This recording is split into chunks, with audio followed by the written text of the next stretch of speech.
नमस्कार, मी प्रियांका पाटील. आपण पाहत आहात राष्ट्रीय लोकराज्य न्यूज, निर्भीड बातम्यांचे व्यासपीठ. आज आपण दिवसभरामध्ये घडणाऱ्या घडामोडींवर नजर टाकूया. चला पाहुणं, आपल्याला जायचंय. पण कुठे जायचंय? टाकळी ढोकेश्वरच्या हॉटेल वैष्णवी मध्ये जायचंय. म्हणतात तिथे खूप छान जेवण मिळतं. चला तर मग जाऊया. पारनेर तालुक्यातील टाकळी ढोकेश्वर येथील सुप्रसिद्ध हॉटेल म्हणजे वैष्णवी हॉटेल. या हॉटेलची चवच लई न्यारी. पाहुणं, एकदा या. हॉटेलची चवच लई न्यारी. अस्सल मांसाहारी प्रेमींच्या जिभेचे चोचले आता पूर्ण होणार. ते फक्त हॉटेल वैष्णवी मध्ये. या ठिकाणी सर्व प्रकारच्या पार्टीच्या ऑर्डर स्वीकारल्या जातील. प्रोप्रायटर संतोष रंगनाथ ठाणगे. संपर्कासाठी मोबाईल नंबर 8830578505. या हॉटेलचा पत्ता नगर कल्याण हायवे, पारनेर चौक, टाकळी ढोकेश्वर, तालुका पारनेर, जिल्हा अहमदनगर.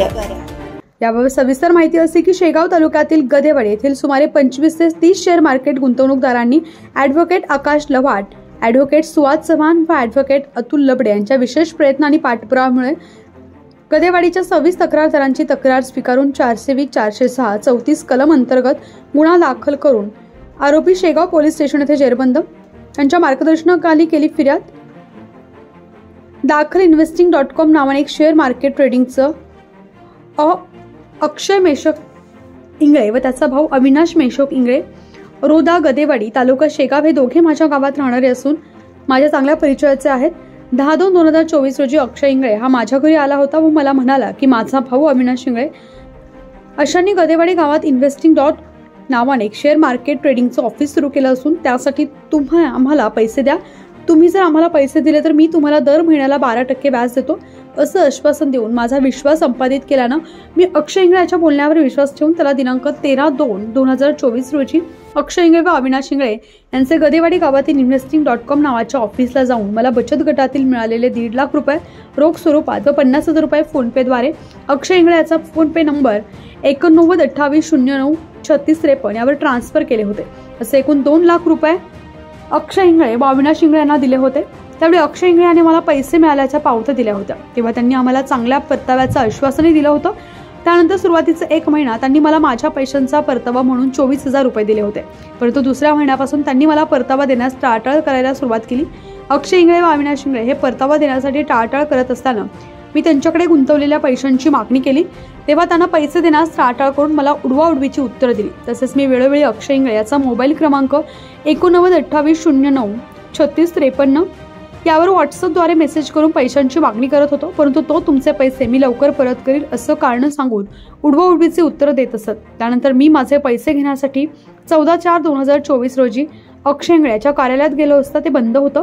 तेव्हा तिथे जमलेल्या लोकांकडून मला समजलं की अक्षय मेशक इंगळे व त्याचा भाऊ अविनाश मेशक इंगळे हे आपले पूर्ण परिवारासह घर व ऑफिस सोडून लोकांचे पैसे घेऊन पळून गेलेत.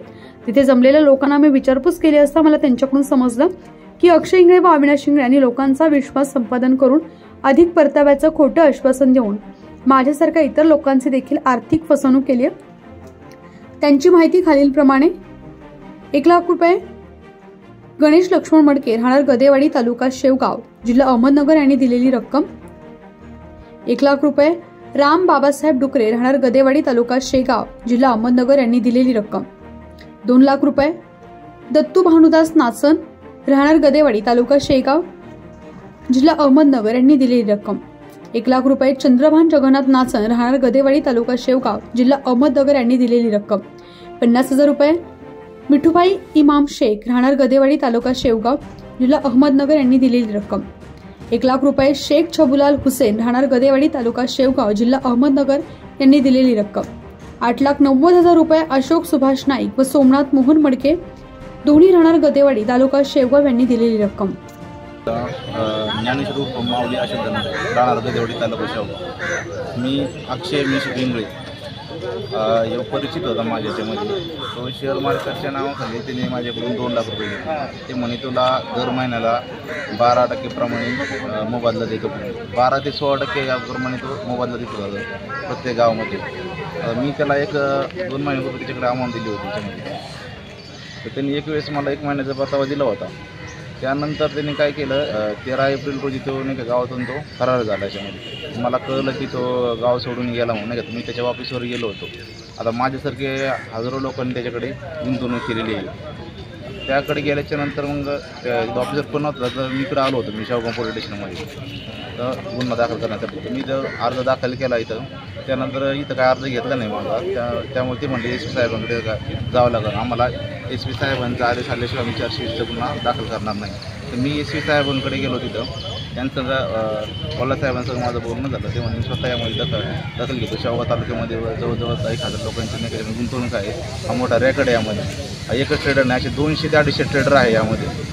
ते असं बोलून ते मला इकडं पाठवलं. त्यानंतर मी DYSP साहेबांना भेटलो. त्यांची माझी चर्चा झाली 2-3 वेळेस. त्यांनी तपास अमोल पवार साहेबांकडे तपास दिला. तपास चालू असताना तो अक्षय मेश्राम तो गावाकडे आला. गावाकडे आल्याच्या नंतर त्याची मी परत भेट घेतली. त्यामधून तो परत त्या दिवशी फरार झाला. त्याकडे आर्मी ॲक्ट वगैरे आर्मी अंतर्गत गुन्हा दाखल केला. त्याच्याकडे गावठी पिस्तूल वगैरे सापडला याच्यामध्ये. त्यामध्ये त्याला जामीन मिळाला. त्यामध्ये सुद्धा जामीन मिळाला होता. त्यावेळेस मला पवार साहेबांचा त्यांचा फोन आला. मी त्यांना विनंती केली की माझा याच्यावरती गुन्हा दाखल करून घ्या. तर त्यांनी मग त्या दिवशी माझा गुन्हा दाखल करून घ्या. त्यांच्यावर 420 कलम 420 दाखल करून घेतला याच्यावरती. शेगाव तालुका प्रतिनिधी आदिनाथ दिंडे. ताज्या बातम्यांसाठी आणि अपडेट्ससाठी राष्ट्रीय लोकराज्य न्यूज चॅनलला सबस्क्राईब करा, तसेच लाईक आणि शेअरही करा.